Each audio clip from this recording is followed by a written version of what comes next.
오늘 하나님께로부터 난 자들이란 제목으로 우리 함께 오늘 말씀 나누고자 합니다. 우리 첫날, 우리 첫 시간, 우리 놓칠 수 없는 인사말, 새해 복 많이 받으세요. 우리 옆에 뒤에 우리 건너편 분들까지 다 멀리서까지. 네, 2층에도 계십니다. 네. 새해가 되니까 영어가 술술 이렇게 풀리는 방언이 터지는 시간이었습니다. 어제 새벽 예배 첫 예배를 드리면서 기도하는데 제 안에 하나님의 임재를 더 간절히 구하는 그런 기도가 나오더라고요. 하나님께서 우리 예배 가운데, 우리 모임 가운데, 우리 가정 가운데, 우리 직장 가운데 정말 하나님의 임재가 늘 함께 하기를 간절히 기도가 되었습니다. 하나님의 임재는 예배와 기도 가운데 하나님께서 허락해 주십니다. 두세 사람이 내 이름으로 모인 곳에 나도 그들 중에 함께 하겠다라고 약속하셨어요. 시편 기자는 체험적으로 이렇게 노래합니다. 이스라엘의 찬송 중에 거하시는 주여, 주는 거룩하시리이다. 이스라엘의 찬송 중에 거하시는 주님. 이 시편 기자는 그걸 체험하고 있어요. 찬양할 때 같이 모여서 하나님께 찬양할 때 하나님이 우리와 함께 하시는구나 라고 하는 확신을 갖게 됩니다. 2025년 하나님의 임재를 경험하고 우리 모임 가운데 심지어 우리가 같이 공동 식사했을 때조차도 함께 하길 예수님 이름으로 축원합니다. 여러분, 그다음 여러분 가정, 여러분의 직장, 그리고 여러분 학교 모든 소속된 곳에 하나님 임재가 넘쳐나시길 예수님의 이름으로 축원합니다. 우리 임재 가운데 경험되는 하나님의 임재 가운데 경험되는 최고의 절정은 구원의 경험입니다. 죄로 인해 죽을 수밖에 없었던 나를 하나님께서 구하시고 이에 대한 확신이 하나님의 임재 가운데 우리가 체험할 수 있는 것이에요. 오늘 13절 말씀이 바로 그 구원의 가장 근원적인 말씀입니다. 우리 다시 한번 읽어보겠습니다. 이는 혈통으로나 육정으로나 사람의 뜻으로 나지 아니하고 오직 하나님으로부터 난 자들이니라. 하나님으로부터 났다라고 하는 것, 여기서 난 자라고 하는 것은 태어났다라는 것이에요. 새 한글 성경 번역에서는 하나님에게서 태어났다 이렇게 번역하고 있어요. 우리가 하나님에게서 태어났다라는 것이에요. 근데 질문할 수 있어요. 그러면 하나님은 여자인가 남자인가? 그런 차원이 아니죠. 성경에서는 족보를 얘기할 때 남자가 남자를 낳는다고 얘기하고 있어요. 마태복음 1장에서도 아브라함이 이삭을 낳고 이삭이 야곱을 낳고 야곱이 유다와 그의 형제를 낳는다고 기록하고 있어요. 그 말은 그때 당시 가장 힘이 있고 가장 권력 있는 그 후손에게 이름을 대물림한다라는 것이에요. 그런데 우리가 지금 같이 나누고 있는 것은 제사장도 아니고 재벌도 아니고 왕도 아니라 세상에서 가장 축복된 이름을 우리가 갖게 되는 것이에요. 무엇이에요? 하나님으로부터 난 사람인 줄 믿으시기 바랍니다. 우리 같이 한번 따라합시다. 나는 하나님으로부터 난 사람입니다. 우리 옆에 사람 째려보면서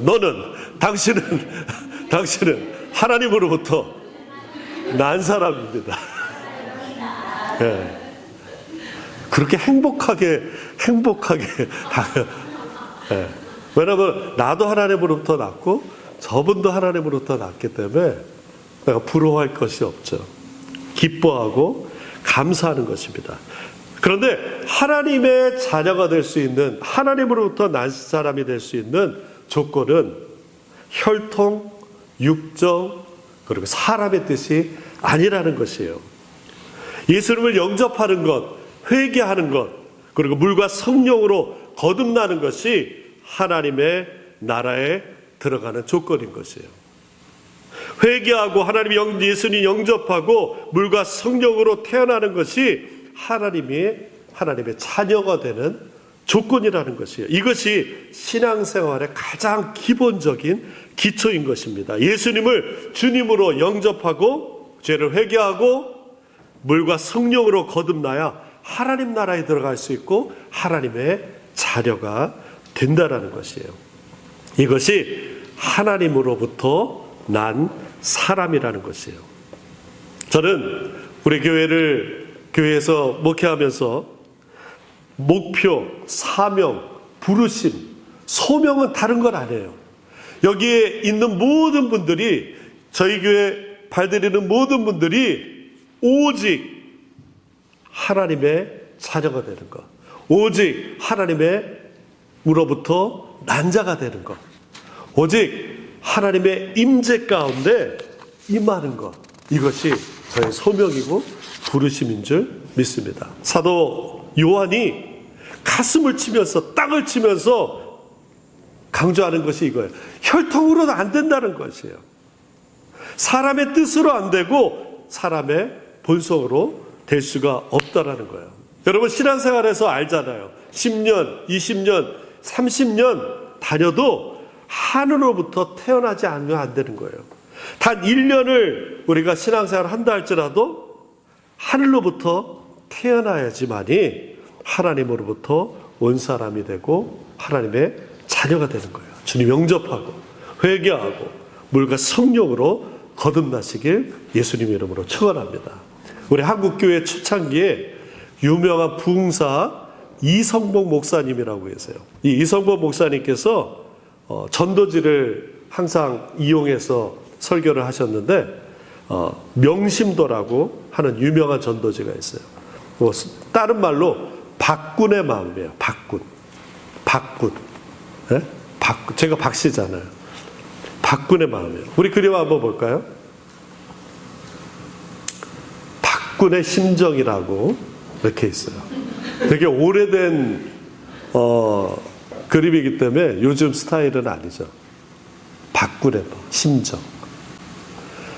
여러 가지 그 그림이 나오는데 처음에 그다음 한번 볼까요? 네, 옛사람의 상태예요.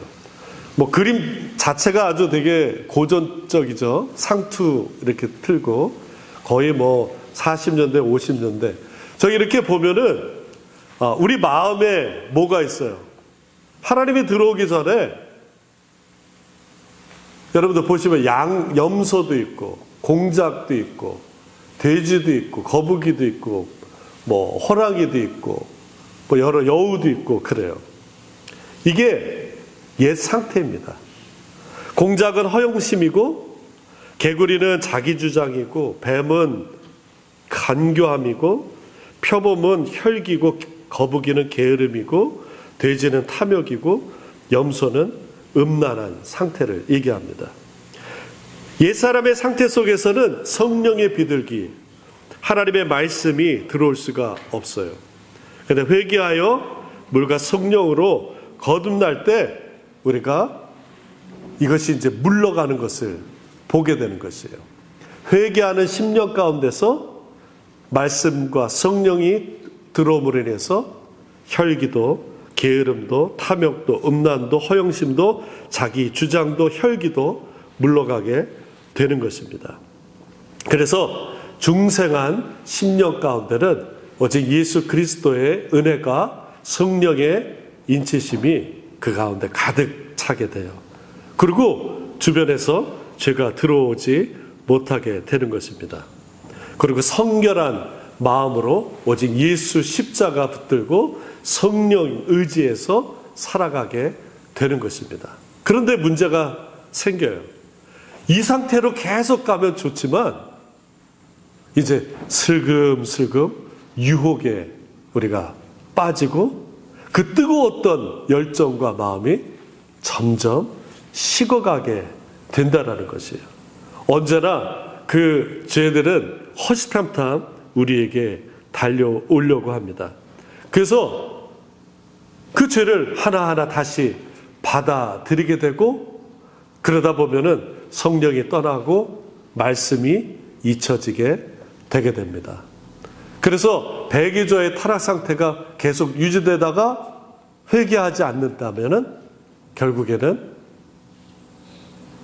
이제 그 말로는 죽음과 지옥이라는 것입니다.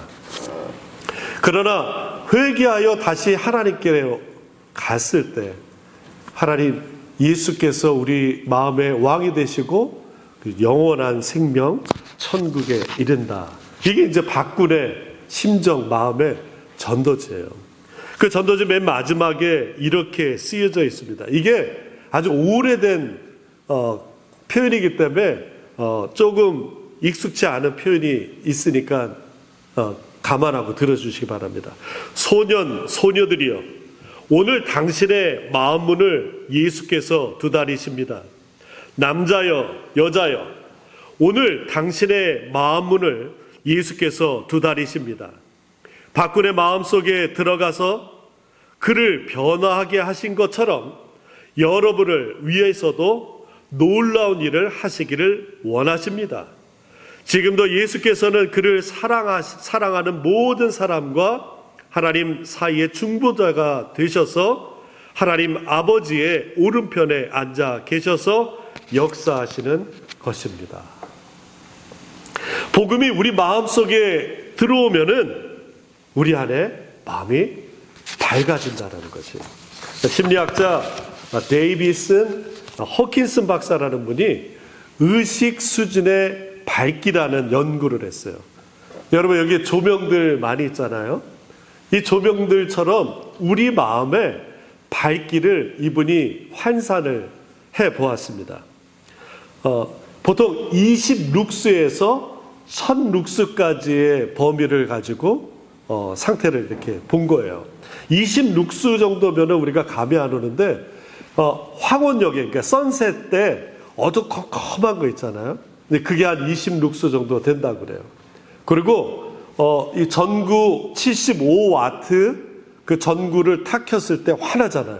그 정도가 한 800에서 1000 정도 룩스 정도 이렇게 된다고 합니다. 그러니까 아주 밝은 상태인 거죠.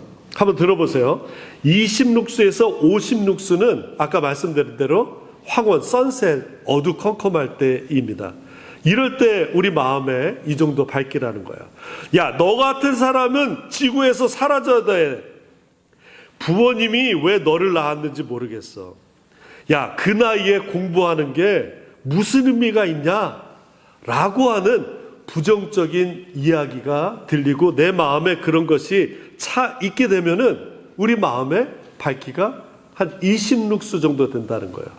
그러니까 황혼의 선셋에 어두컴컴한, 그러니까 우리 마음이 그렇다는 거예요. 125에서 175룩스 이 정도는 비 오는 날 대낮인데도 흐리잖아요. 그 정도 되는 것이에요. 돈이 최고야. 이것만 있으면 난 성공할 수 있어. 이런 어떤 목적 지향적인 삶을 갖고 있는 사람. 아니, 그거 좋은 거 아니에요? 아주 진취적이고 목적 지향적. 그럼에도 불구하고 그렇게 목적 지향적인 다른 거를 생각하지 않는 사람 밝기가 125에서 175 정도 된대요. 비 오는 날 구름 낀 아주 어두컴컴한 날이에요. 200에서 250룩스는 아마 한 뭐 이 정도 될 수도 있고 오피스 조명 정도 된다고 합니다. 너라면 잘할 수 있어. 이번에 안 된다 해도 다음에는 꼭 할 수 있을 거야. 라고 희망의 마음을 갖는 것. 이 정도 되면은 이렇게 오피스 그 밝기 정도 된다고 그래요. 근데 700룩스 이상, 그러니까 아주 75와트, 100와트 정도의 전구를 탁 켰을 때 환하게 되는 그 정도 될 때가 언제냐면은 아하! 라고 깨달을 때라는 거예요. 우리가 하나님의 말씀이 우리 가운데 들어왔을 때, 아, 그래, 이 말씀이 있었어. 지금 내 상황이 어렵지만 하나님 말씀 붙잡고 내가 살아갈 수 있다라고 하는 무릎을 탁 치는 그 순간이 이 안에 700룩스 정도의 빛이 확 들어온다고 합니다. 사도 바울은 에베소 교회에 보내는 편지에서 이렇게 말합니다. 너희가 그 은혜를 인하여 믿음으로 말미암아 구원을 얻었나니 이것이 너희에게서 난 것이 아니요 하나님의 선물이라. 행위에서 난 것이 아니니 이는 누구든지 자랑치 못하게 합니다 말씀하고 있어요. 이 말씀을 들으면 그냥 저번에 한번 들었던 것 같기도 하고 작년에 들었던 거 이러면은 이 안에서 빛이 나질 않는다는 거야. 맞아. 내 행위가 아니라 오직 믿음으로 우리가 구원을 받을 수 있지라고 무릎을 칠 때 우리 안에서 빛이 환하게 비친다라는 것이에요. 혈통으로 안 된다는 것이에요. 가문이 좋다고 해서 구원받을 수 없다라는 것입니다. 저 사람 본성이 워낙 착해 라고 해서 구원받을 수 있는 것이 아니라는 거예요. 의지가 강하고 어떤 내 안에 뜻이 분명하다고 해서 구원받을 수 있다는 것이 아닙니다. 구원받은 사람은 하나님으로부터 난 사람, 하나님의 자녀들. 이런 사람들은 자기 의지와 혈통과 그리고 본성이 훌륭한 사람들은 하나님께 영광을 돌리지 않고 오직 자기 이름만 높이는데 혈안이 된다라는 것이에요. 여러분 탕자의 비유 아시죠? 누가복음에 보면은 탕자의 비유에 보면은 거기 형이 나와요. 이 형은 혈통과 그리고 인간적인 노력의 상징이에요.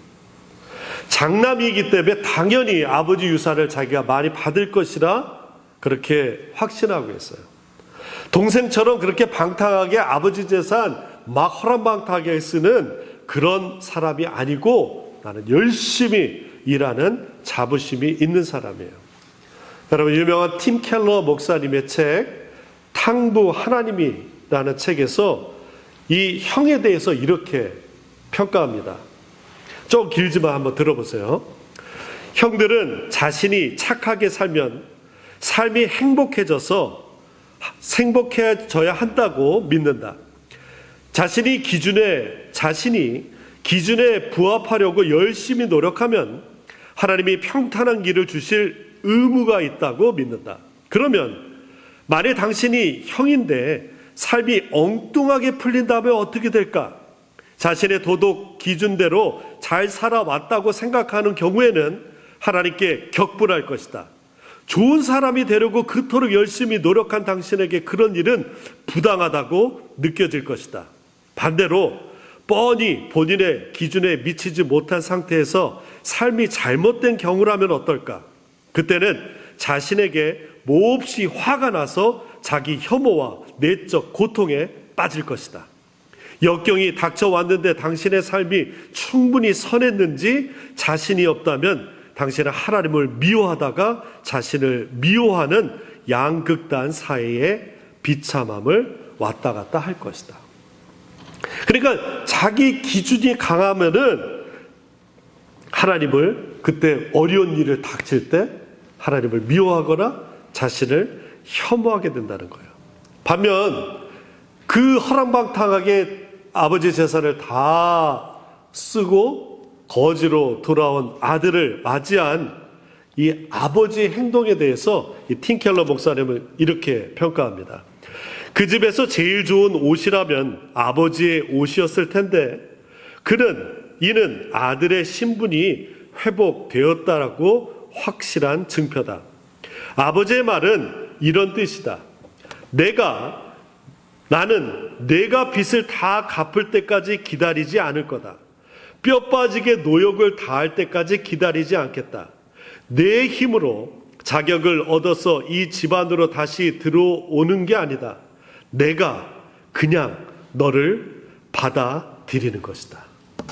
내 지위와 명예의 옷으로 내 헐벗은 몸과 가난과 누더기를 덮으련다. 내가 그냥 너를 받아들인다는 것이에요. 구원은 누더기를 덮어 쓴 죄인 된 우리에게 아버지 하나님이 은혜의 옷을 우리에게 입혀 주시는 것이에요. 이것이 가능한 이유는 하나님이 우리 아버지 되시고 우리는 하나님의 자녀가 되기 때문인 것이에요. 하나님께서 우리의 죄를 씻으려고 십자가에서 예수님을 대속물로 조건 없이 내주셨던 이유는 단 하나예요. 하나님과 우리의 관계는 아버지와 자녀의 관계이기 때문에 그래요. 우리 12절 다시 한번 읽어볼까요? 12절 13절의 말씀입니다. 같이 한번 읽습니다. 영접하는 자 곧 그 이름을 믿는 자에게는 하나님의 자녀가 되는 권세를 주셨으니 13절 이는 혈통으로나 육정으로나 사람의 뜻으로 나지 않고 오직 하나님로부터 난 자들이니라. 하나님께로부터 난 사람은 교회를 세워나가는 사람이에요. 우리 교회는 겨자씨와 같은 교회예요. 작아요. 그러나 나중에는 어떤 것보다도 커진다라는 것이에요. 커졌다라고 해서 커진다라고 해서 희망이 있는 것이 아니에요. 커진다고 해서 비전이 있는 것이 아니에요. 역할이 있기 때문에 그래요.